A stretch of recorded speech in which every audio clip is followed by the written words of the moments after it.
Teman-temanku semua, assalamualaikum warahmatullahi wabarakatuh. Teman-teman, baik, kali ini Abang Jerry akan membahas kasus yang sudah lama terjadi. Dulu ada seorang nenek yang jasad tersimpan dalam freezer yang tertutup bahan makanan selama 9 bulan, teman-teman. Jadi waktu keluarganya membuka freezer, mereka kaget karena di dalam celah-celah tumpukan bahan makanan muncul wajah sang nenek, teman-teman. Ya, sangat menyeramkan sekali kisah ini, teman-teman. Walau kasusnya sudah lama terjadi, tapi kasus ini kembali dibicarakan beberapa tahun terakhir karena persidangan untuk pelakunya digelar bahkan sampai 3 kali, teman-teman. Ya, putusan hakim yang pertama, pelakunya dipenjara seumur hidup, lalu dia diadili lagi dan dinyatakan bebas. Setelah 2 tahun dia bebas, dia kembali diadili untuk yang ketiga kalinya, sehingga dia harus dipenjara selama 99 tahun, teman ya. Kenapa dia bisa bolak-balik diadili? Sebenarnya apa yang dia lakukannya, teman ya? Apakah korbannya sebenarnya membuat sesuatu sehingga dia pantas dibunuh? Kita berkunjung ke kota kecil di negara bagian Texas, Amerika Serikat, yang populasinya sekitar kurang lebih 6.000 jiwa, teman-teman. Seorang wanita bernama Marjorie Ann Median lahir. Walaupun kota ini kota kecil, tapi hampir seluruh penduduknya orang kaya, sebab mereka bekerja di perusahaan minyak. Dikatakan kalau Marjorie adalah wanita yang berpendidikan dan juga kaya raya. Dia kemudian menikah dengan suaminya bernama Redrick Matt di tahun 1937. Dari pernikahan itu mereka dikaruniai beberapa orang anak, dan juga di tanggal 22 Maret 1990 suaminya Marjorie, yaitu Roderick, meninggal di usia yang ke-76 tahun, teman, dan meninggalkan banyak harta warisan untuk Marjorie. Sementara saat itu Marjorie sudah berusia 74 tahun. Pemakaman suaminya diadakan di Hatton Funeral Home yang tak jauh dari rumah mereka. Semua yang berkaitan dengan pemakaman seperti jadwal ibadah, bunga, dan peti mati, semuanya diurus oleh seorang pria bekerja di sana, teman, yang bernama Bernie Chill, yang berusia 31 tahun. Bernie bukan hanya mengurus perlengkapan pemakaman, tapi dia juga bertugas untuk menghibur keluarga yang berduka, teman ya, memimpin acara dan merias wajah sang jenazah. Bernie kemudian berusaha untuk menghibur Marjorie. Bahkan setelah acara pemakaman selesai, walaupun awalnya Marjorie agak menolak, beberapa lama kemudian Marjorie menerima Bernie yang hampir setiap hari datang ke rumahnya, membawa beberapa hadiah. Dari situlah Marjorie dan Bernie berteman. Beberapa lama kemudian mereka menjadi akrab sebagai sahabat. Bahkan Marjorie menyuruh Bernie untuk keluar dari pekerjaannya di rumah duka supaya bisa fokus menemani yang sendirian di rumah megahnya setelah kematian suaminya.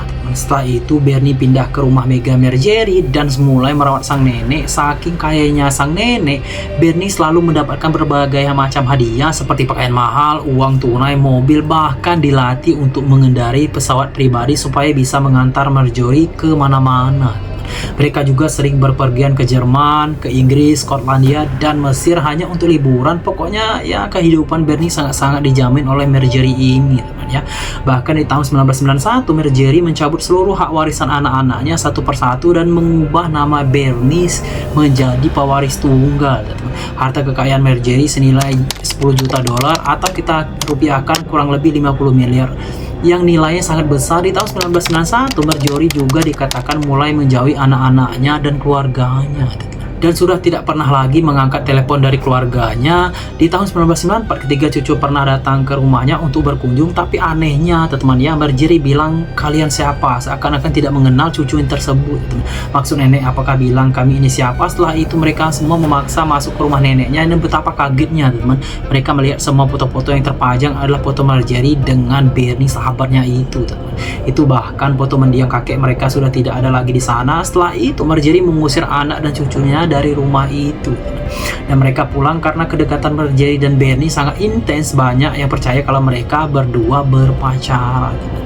Walau usia mereka bedanya 43 tahun, tapi keluarga Marjorie membantah hal itu, sebab walaupun mereka kelihatannya dekat, tapi Marjorie tidak pernah bermesraan atau memperkenalkan Bernie sebagai pacarnya ke orang-orang sekitar. Setelah kejadian itu mereka jarang sekali bertelepon, dan di bulan Agustus di tahun 1997 para cucu Marjorie bilang ke orang tuanya kalau mereka kangen dengan sang nenek. Mereka tanya ke orang tuanya mereka apakah nenek pernah menelpon. Rupanya orang tua mereka bilang kalau sudah hampir 1 tahun mereka tidak pernah bertelepon dengan sang nenek. Saat itu mereka mencoba mencari tahu di mana keberadaan Marjorie, tapi tidak ada satupun keluarga yang tahu. Akhirnya di tanggal 18 Agustus 1997, salah satu anak dan cucunya datang ke rumah Marjorie ditemani 2 orang polisi, teman. Rupanya pintu rumahnya tidak dikunci sehingga mereka bebas untuk masuk ke dalam, tapi rumah itu tampak sudah ditinggal selama berbulan-bulan. Sebab rumah itu sudah sangat kotor dan debu ada di mana-mana. Satu hal yang mereka ingat dari kebiasaan neneknya adalah Marjorie selalu menyimpan bahan makanan di dalam freezer. Entah kenapa anaknya langsung berjalan menuju ke freezer sambil merekam keadaan di dalam rumah. Waktu anaknya membuka freezer, dia memang melihat bahan makanan sudah ditumpuk dalam freezer, teman-teman ya. Tapi dia langsung kaget waktu menyadari ada wajah sang ibu di celah-celah tumpukan bahan makanan. Dia langsung ketakutan dan melapor hal itu pada pihak kepolisian. Saat itu juga jenazah Marjorie yang sudah membeku langsung dia bawa ke rumah sakit untuk diautopsi. Diduga kalau Marjorie sudah tersimpan berbulan-bulan di freezer itu, teman, dan ditemukan ada 4 luka tembak di bagian punggung. Orang pertama yang dicurigai adalah Benny. Polisi langsung menangkap Benny di rumahnya yang masih tinggal di kota itu, teman. Dia langsung mengakui semua perbuatannya pada polisi tanpa menutup-nutupi segalanya, teman. Dia juga mengakui kalau dia sudah mencuri uang Marjorie sebanyak 3,8 juta atau kita kisarkan ke rupiah itu 22,8 miliar yang disimpan dalam berangkas, teman. Tapi yang anehnya, teman, dia tidak berusaha melarikan diri dan masalah bilang pada polisi menangkapnya rasanya seperti beban hidupnya langsung hilang, teman. Sebenarnya siapa Benny ini, apa yang dilakukannya, dan kenapa dia harus membunuh sang sahabat yang sudah menjamin hidupnya ini, dan jadi Benny adalah pria yang lahir di kota Tyler, negara bagian Texas, Amerika Serikat pada tanggal 2 Agustus 1958. Sebenarnya kehidupannya Benny sangat-sangat menyedihkan di usianya yang masih 3 tahun. Kedua orang tuanya mengalami kecelakaan mobil yang menyebabkan ibunya meninggal, ya. Sejak saat itu ayahnya harus menjadi orang tua tunggal untuk Bernie ini, tapi karena kecelakaan yang merenggut nyawa istrinya, ayahnya Bernie jadi depresi dan menjadi pecandu alkohol, sehingga akhirnya ayahnya juga meninggal dunia. Waktu usia Bernie masih 15 tahun, belum lagi Bernie juga mengakui dilecehkan secara seksual oleh pamannya sendiri atau adik ayahnya. Setelah kedua orang tuanya meninggal, pelecehan itu dia terima selama beberapa tahun yang menyebabkan orientasi seksual mulai berubah, teman. Dia kemudian berangkat ke kota Charlotte dan bekerja di rumah duka.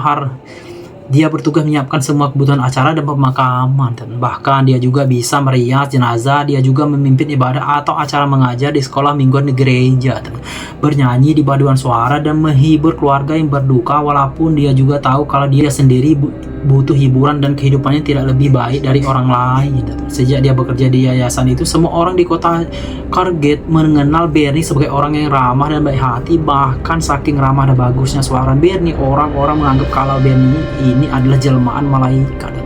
Dan tibalah hari saat dia bertemu dengan Marjorie untuk pertama kalinya. Karena dia yang mengurus seluruh acara pemakaman suami dia, bilang kalau Marjorie adalah wanita yang baik hati. Tapi setelah beberapa tahun dia tinggal di rumah Marjorie, dia mengklaim kalau Marjorie berubah jadi kasar dan juga pemarah. Bahkan Marjorie juga tidak segan-segan memperlakukan Benny layaknya budak. Suatu hari Bernie mau kabur dari rumah Marjorie, tapi Marjorie melarangnya pergi dan mengurung Bernie di rumah megahnya itu. Tepatnya di tanggal 19 November 1996, di pagi harinya Benny bangun dari tidurnya dan buat kopi. Dia langsung melihat ada senjata api di salah satu sudut ruangan, dan dia langsung mengambil senjata itu dan menembak Marjorie dari belakang sebanyak 4 kali. Marjorie jatuh ke lantai dan langsung meninggal dunia. Menyadari kalau apa yang diperbuatnya salah, Benny sempat menangis di depan jenazah Marjorie. Agar tidak ketahuan orang lain, dia langsung memasukkan jenazah Marjorie ke dalam freezer khusus makanan dan menumpuk tubuh sang nenek dengan bahan makanan yang dia punya. Dia juga mencuri uang Marjorie dan langsung pergi dari sana, meninggalkan jenazah Marjorie selama 9 bulan sampai membeku sebelum akhirnya ditemukan oleh anak-anaknya sendiri pada tanggal 18 Agustus 1997. Dia mengaku kalau dia menghabiskan uangnya untuk berdonasi, badan amal, melakukan kegiatan sosial, dan membantu teman-teman dan orang-orang yang membutuhkan. Benny bilang kalau dia tidak berpacaran dengan Marjorie sebab dia sudah berubah jadi pria penyuka sesama jenis karena perlakuan pamannya. Jadi dia mau tinggal dengan Marjorie sebab Marjorie sangat baik dan menjamin kebutuhannya. Tapi motif membunuh sahabatnya karena Marjorie menjadi kasar, suatu perlakuan yang sudah dia alami dari pamannya selama bertahun-tahun sebelumnya, teman-teman ya. Tapi waktu persidangan, keluarga korban membantah kalau Marjorie bisa berlaku kasar kepada Bernie karena secara tenaga pasti Marjorie tidak cukup kuat, teman-teman ya.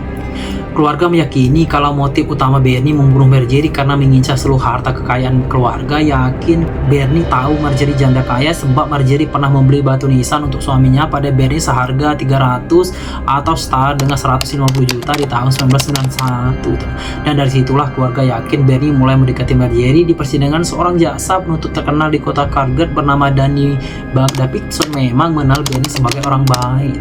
Bahkan dia juga sempat percaya kalau Bernie tega membunuh sahabatnya sendiri. Sementara waktu Bernie diadili, banyak warga kota yang baru kumpul di depan gedung pengadilan meminta agar Bernie dibebaskan. Tapi sebagai seorang jaksa penuntut, dia melihat bahwa sepertinya Bernie memang sudah merencanakan pembunuhan itu karena harta itu sebab dia mengajukan tuntutan seumur hidup untuk Bernie. Dan di persidangan di tahun 1998, Bernie dinyatakan bersalah oleh hakim karena melakukan pembunuhan berencana dan dia dihukum penjara selama 50 tahun. Rupanya waktu persidangan sedang berlangsung, seorang pria yang bekerja sebagai penulis skripsi bernama Richard Linklater sempat hadir dalam persidangannya, dan waktu namanya sudah mulai besar dan bisa memproduksi filmnya sendiri, dia kemudian menggarap film bergenre komedi gelap berjudul Bernie di tahun 2011, dan film itu dirilis di Amerika Serikat pada tahun 2012. Serta pembunuhannya, kesuksesan film itu membuat seorang pengacara bernama Jody Cole menjadi pengacara Bernie dan mengajukan banding. Dia tidak setuju kalau Bernie sudah melakukan pembunuhan berencana pada Marjorie ini. Dia lebih percaya kalau Marjorie melakukan aksi kekerasan yang membangkitkan trauma masa lalu Bernie sehingga terjadi pembunuhan itu. Jaksa penuntut bernama Danny Davidson tadi mengajukan penjara seumur hidup, juga mempelajari berkahnya lagi, dan dia juga menyesal sudah salah menjatuhkan hukuman. Danny bilang kalau seharusnya waktu itu dia hanya mengajukan hukuman penjara 20 tahun saja pada hakim, dan akhirnya persidangan untuk Bernie kembali digelar dan hakim pun membatal hukuman penjara seumur hidup untuk Bernie ini. Sehingga di tanggal 6 Mei 2014 Bernie dinyatakan bebas dari penjara setelah menjalani hukuman 16 tahun penjara.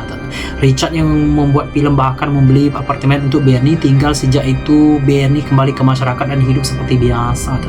Dia aktif dalam kegiatan sosial dan pelayanan di gereja, tapi setelah 2 tahun dia bebas, mimpi buruk kembali datang. Ada 2 orang jaksa penuntut menilai kalau bebasan Bernie adalah kecatatan hukum. Mereka mulai mengumpulkan bukti-bukti pencurian yang dilakukan oleh Bernie sebelum membunuh dari seluruh transaksi bank, dan mereka juga berhasil mendapatkan bukti pemalsuan tanda tangan yang dilakukan oleh Bernie ini untuk mencuri harta kekayaan Marjorie. Di tahun 2016 persidangan itu kembali digelar dan Danny, jaksa penuntut pertama, mundur diri dan diganti oleh 2 jaksa penuntut baru. Mereka mengklaim kalau Bernie memang melakukan pembunuhan berencana, tapi George Kell, pengacara yang berhasil membebaskan Bernie, membelanya dengan tetap mempertahankan argumen kalau Bernie menjadi korban kekerasan seksual dari pamannya sendiri. Dan perlakuan Marjorie membuka luka lama, tapi paman Bernie datang ke pengadilan bersaksi bahwa dia tidak pernah melakukan kekerasan seksual pada ponakannya itu. Meski dia mengaku kalau dia pernah menulis surat berbau cabul untuk Bernie. Persidangan berjalan cukup lama hingga akhirnya juri menyatakan kalau Bernie tetap bersalah atas pembunuhan berencana serta penggelapan uang sebesar $3 juta, dan hakim menjatuhkan vonis 99 tahun penjara di tahun 2017.